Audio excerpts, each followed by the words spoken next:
குடியரசு தினத்தையொட்டி கடலூர் மாவட்டம் விருத்தாசலம் நகராட்சி அலுவலகத்தில் நகராட்சி ஆணையர் தேசிய கொடி ஏற்றி இனிப்புகள் வழங்கி குடியரசு தின விழா கொண்டாடப்பட்டது.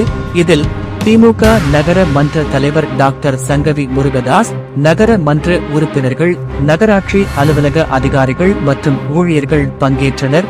அதன் பின்பு ஐயனார் கோவில் தெருவில் உள்ள மகாத்மா காந்தி அவர்களின் திருவுருவ சிலைக்கு நகர மன்ற தலைவர் டாக்டர் சங்கவி முருகதாஸ் மாலை அணிவித்து மரியாதை செலுத்தி வணங்கினார்.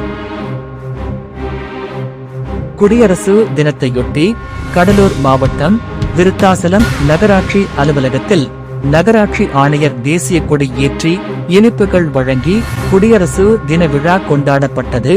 இதில் திமுக நகர மன்ற தலைவர் டாக்டர் சங்கவி முருகதாஸ், நகர மன்ற உறுப்பினர்கள், நகராட்சி அலுவலக அதிகாரிகள் மற்றும் ஊழியர்கள் பங்கேற்றனர். அதன் பின்பு ஐயனார் கோவில் தெருவில் உள்ள மகாத்மா காந்தி அவர்களின் திருவுருவ சிலைக்கு நகர மன்ற தலைவர் டாக்டர் சங்கவி முருகதாஸ் மாலை அணிவித்து மரியாதை செலுத்தி வணங்கினார்.